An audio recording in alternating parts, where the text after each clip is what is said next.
We know there's a housing crisis in New York State, a housing shortage. Is that also true for older adults, or are a number of them to the point where they're looking to maybe downsize out of their homes, but maybe find something either a little smaller or find something a little closer to a community where they will get medical care and go shopping and be able to do things like that? Yeah, there's several facets to the housing issue, and everybody recognizes there's a housing issue, which is why the governor has a $25 billion 5-year housing plan, and that was something that you guys talked about this session. It was a huge piece. And the goal is to build about 880,000 new units. We have a housing shortage. The average housing stock is like 1957. They were actually designed, and I know this just because I have some architect friends, for 30-year-old men. That's how the housing were designed. You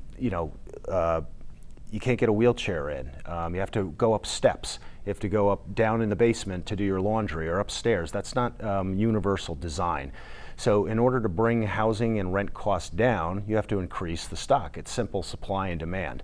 It is not easy for somebody who's lived in their house for 30, 40, 50 years to downsize, right? There's a lot of memories. This is my home. So there's a lot of challenges associated with this. But I think if we're able to move forward and build the housing or rental properties or a combination of both, whether it be mixed use, and that just means you're not putting it out somewhere where then you need a car to get everywhere. Mixed use is if you're in downtown Plattsburgh, for example, you have a place where you can walk, you can socialize, you can get to the movies, or you can get to a restaurant, et cetera. That's what mixed use is, or transit-oriented development, which is building around public transportation or trains, et cetera. That's going to have a huge impact in not only bringing people back to New York. We're still an exodus state where people leave New York and then they come back usually later in life to be closer to their families. But it's supply and demand, and we have not the supply and a large demand, which is why the prices are up. And Assemblyman, we've seen a couple of projects just this year that are the type that Director Olson was talking about. Northwoods in Plattsburgh, Harrison Place under construction now in Malone, where there is that mixed use. They're in the heart of the downtowns, or they're close to shopping and medical offices. Are we potentially hoping to see more projects like that, and our seniors, some of the tenants who may be living there and taking advantage? Absolutely, and we hope so. And Director Olson, hit it right on the head. I mean, when you don't have the stock, the number one thing is we don't have the stock, especially in the North Country and in upstate. And when you don't have that, people can't move out of their homes, because there are people, older New Yorkers that want to move out of their homes, maybe get something simpler, avoid paying, the higher taxes with a larger house or a larger lot, taking care of it. They just want to go to a place, a mixed-use setting, as Director had said, and enjoy that community. We've seen it right at Northwoods here, where we, you mentioned the Citizens Advocates development in downtown Malone.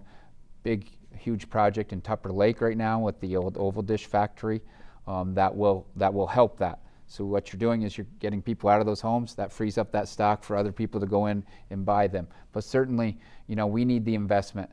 It's not easy. It's not easy to build new stock, to build new housing stock here in New York or across the country, with the prices being so, with inflation, with everything else, with the prices being so high. So we have a lot of work to do in that area, but housing stock and affordability are the two things that are holding us back. Once you increase that stock, it'll drive the prices down, but we need to do something. And what I was so most disappointed about in this budget is we couldn't get to an agreement where we could provide more opportunities, more housing stock for our residents. And Becky and Darlene, are you hearing on the county level, the area agencies on aging, are they hearing from seniors that are looking for that type of housing? They are, and I think it's twofold.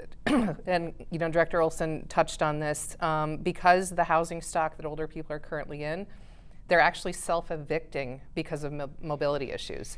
And what's really difficult is, in a lot of areas of the state, either there's not enough funding or there's not enough contractors to go in and retrofit homes. And so one of the projects that we're really, really happy to have sponsored in partnership with Director Olson, is we are the first state in the country to actually provide our case management staff what's called CAPS training. It's Certified Aging in Place Specialty, and it's through the National Association of Home Builders. We've trained over 100 case managers last year. We're going to do another 100 this year and another 100 next year. And again, that training was actually predicated for contractors and builders and architects to be age-friendly and have universal design. We've now given that to our case management staff. So when they do a home visit, and this is common practice, and all the directors here and their staff know it, when you're doing a home visit, you're assessing maybe for a home delivered meal, but you're looking at the entire built environment. Are there fall hazards? And it's now part of our book of business to be able to say, Assemblyman Jones, we really think you should put a grab rail here, or you should do this to your bathtub to become universal design. And there are little things that we don't give much thought to. As easy as a levered door handle versus a turn. That could literally be the game changer for someone that wants to remain in their home if they had a stroke or a spinal cord injury. And so things like that through the Aging Services Network are going to save housing stock options moving forward. So we're trying to be very creative on how we can make sure that homes and dwellings are accessible long term. And the other thing that we're really, really proud of that's actually being piloted in New York City and now in Woodstock is a home share program, which is based out of Burlington, Vermont, actually is the model, where an older individual maybe that has a farmhouse or a larger home can partner with a younger person that could then, home share with that individual in return for maybe grocery shopping or shoveling a driveway at a reduced rent. And Director Olson and I actually toured the Burlington facility for home share. And one of the most beautiful examples was they had an older retired professor, and they had a social work student at UVM who couldn't get housing in Burlington. They have a home share agreement, and they've become like family. So there are innovative ways that you can address the housing crisis, and we're really trying to work in partnership with our entire network to make sure that we're able to provide that. We're funding Home Share Woodstock. We actually talked with some county legislators in Franklin County about a month or so ago. We have some interest in Herkimer County, but a couple of other things, and then I just want to just quickly connect the dots here. There are a lot of abandoned properties due to the pandemic of businesses that closed. There are malls going back to 1995 in Florida that they retrofitted into housing. So Assemblyman Jones is spot on. It takes a long time. First of all the zoning is local. So you got to get approval to get housing and projects done.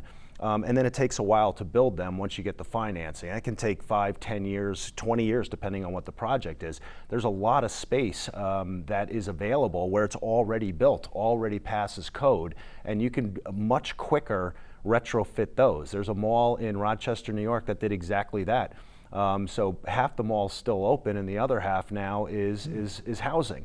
So there's those types of innovative opportunities. But what we've been doing here is talking about, or you've been asking us about a lot of different topics.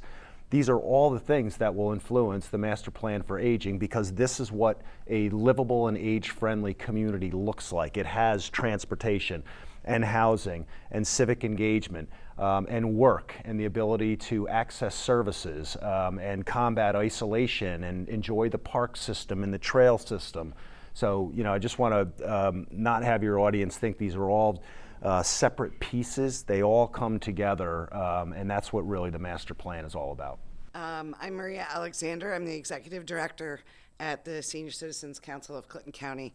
We contract with the county and state as well we do all the home delivered meals and the congregate meals for the county, as well as we are probably the biggest senior center in the Tri-County. We were fortunate enough to do an affordable housing project in order to afford to own the place that we live in, actually, which is the old Seton Catholic School. So my question, or just what I'm not sure what's out there, is that you talk about wanting to start at the front end. So our programs at the center are all health-based, social isolation. We saw so much depression from our seniors, and as soon as our doors opened, there were some that they were flying in the doors. We now have, I can't tell you how many new members, just because and people that show up at our window saying, I'm done staying at home, I'm so lonely, And, you know, I have great staff that encourage people to come, and they give them wonderful tours, and they come back and they're making new friends, and they're doing things outside and everything together. But we have an aging building, and, you know, there's only so much county funding as far as what you can do. What other funding sources are out there to help us maintain and keep our doors open? Yeah, that is a huge challenge.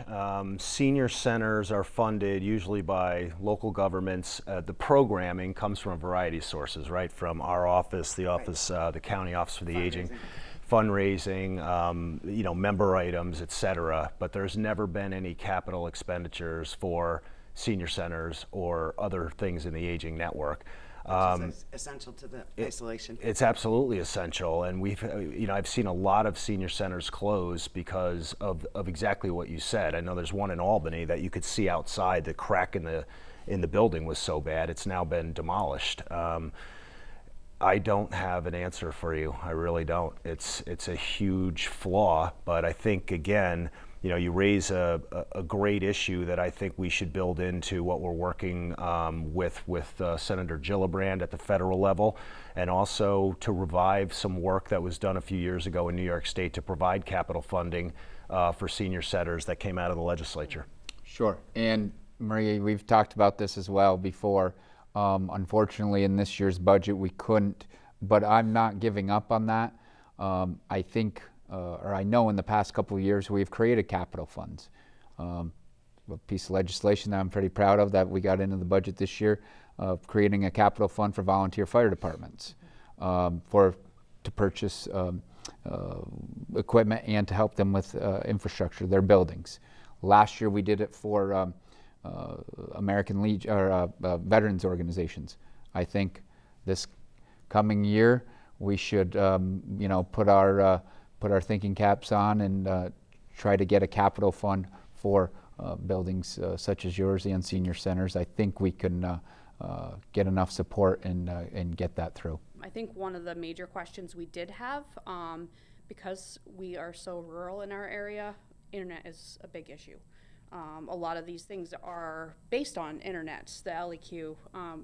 So we don't have a lot of that access. Is there anything in the master plan on aging that's going to address that? Not in the master plan. I mean, we're going to be talking about affordability and differences in people's access, but there's been an effort for a number of years to make the state, you know, completely wired. I mean, that's an issue for the entire country, for schools, for businesses, and certainly for our population. So, you know, I live outside of Albany, and you think that there's, you know, you're wired everywhere. 10 miles west of Albany, it's the same as some of the pockets that you have here. So it's slow coming, but the goal of not only the state, but the entire country is to bring 5G everywhere so that you could do the things that you need to do to survive in a technological society. Sarah, I would love to talk about this because I've only been talking about it for the last decade. We have, you know, the former administration put out a very aggressive program on it, and I will say it is difficult to get, you know, connectivity and internet to every corner of the state. It's not just a flick of the switch. With that being said, it's not an excuse, but we have invested a lot of money in that in the last couple of years. Going back to 2018, we came out, the former administration came out with a huge plan to do that, $1 billion investment, 500 private, 500 public funding. I think we've made a lot of progress in that, but I will say there's $1.4 billion sitting with ESD, trying to get it rolled out from last year's budget. I'm talking 21-22, we put $1.4 billion with some federal dollars. There's some question on whether moving forward what we can use that money for, or what the federal money, how we can use that for. We're just hoping to get guidance from the federal government very, very soon. Should have been yesterday, but very soon. So we have money in there to do that, to get to those areas that are not connected yet. But as Director Olson mentioned, we have areas, I have people right in the Bronx, right in Queens, and you would think it was a very compact area, that they don't have the connectivity that we even have up here. So it's not just, I mean, we always talk in rural terms here when I'm talking about getting that connectivity out to the last mile, so to speak. It is a statewide issue. They need upgrades down there. We need upgrades and the infrastructure up here. We're making strides in it, but certainly we need to get that money out the door that's sitting there and put that infrastructure in. Awesome. Thank you. Thanks for the question. Thank you, Sarah. My name's Chrissy Lurkes. I'm the director for the Essex County Office for the Aging, and I thank all of you guys for being here today. You've touched on a lot of points that are very important to obviously us at the county, but for our older New Yorkers here in New York State. So I just have a comment. So Mr. Olson, thank you very much for giving Essex County the opportunity to participate in a lot of the pilot programs, whether it is the creative aging programs with Lifetime Arts, which I know Darlene and Clinton County also offered, but Blooming Health. Blooming Health is a new program for us. We just went live a few weeks ago, and it is a game changer for our staff. To be able to provide an instant, quick message to hundreds and hundreds of people without picking up the phone has saved us a tremendous amount of time. And we did a little bit of different onboarding where we actually received consent for all of the older adults that we put on these lists. And that was great for us because we've received one call out of all the messages that we sent. So thank you for giving us the opportunity. And to Becky, thank you from the association for representing all of us, doing amazing work on our behalf. You as a previous director, you know the hard work that we're doing day in and day out, and we don't have that time to be able to, talk to our assemblymen. And so I want to thank you on behalf of not only myself, but every other director across the state and all of our partners, because you're not just representing us, you're representing our partners and our older New Yorkers. So thank you guys for that. And she's dogging, believe me. She gets her point across to us. For your yes. audience, Chrissy is an amazing director. Darlene, Becky was. And also thank you. And we have more projects in the works, so we look forward to continuing to expand. Absolutely. And last to Assemblyman Jones, thank you for representing us as well. I know the budget process was the budget process, but thank you very much for always having the population that we serve in the best interest. So we thank you for that. Thank you. And Chrissy, Thank if you would for stay what you right do. there. Greg, so the program she was talking about, the pilot program, what does that do? So Blooming Health is a little bit different than some of the things Becky and I have launched, and what it does is it's really in the text message, phone, and SMS space. So what that means is if you're an older adult that may not be connected, but you have a landline, or you have a phone but it's not a smartphone, you can get messages out through that means. And what Chrissy was talking about is, let's just say for the sake of example, there's a huge snowstorm coming on Saturday. She can put something in a message, click a button, and it will go to everybody on the list like that. It saves a ton of staff time and work. We've seen engagement go up, and what I mean by engagement is all of us, if we have a doctor's appointment or have a vet appointment, we'll get a call or a text the day before reminding us to do that. You can do the same thing with menus or cultural events or things that are going on in the community, things that are going on at the senior center, a reminder to reapply for your SNAP benefits. So it's been, again, we're measuring all of these things. The data is fantastic. The engagement goes up 300%, and the messaging is just much easier from the county and the county staff. And the reason that we did the onboarding that we did was because we talk so much to our older adults. Don't answer that phone call, the number that you don't recognize. So we actually have designated phone numbers for our office. We have 2, so we've given that information out there. We have the one for the broadcast message, and then we have one that is solely used for surveys. So we do surveys for everything, whether it's home delivered meals or how is that home health aid, working out for you. So in the past, it would be a phone call for a home for the home delivered meal survey, or a piece of paper. Yesterday and today we sent out a quick 3-question survey. Did you receive your meal today? Did you enjoy it? And do you have any recommendations, concerns, whatever? Literally, the Blooming Health platform tallies all of that for us. That's hours and hours and hours of saved time. So thank you very much for that. Fantastic.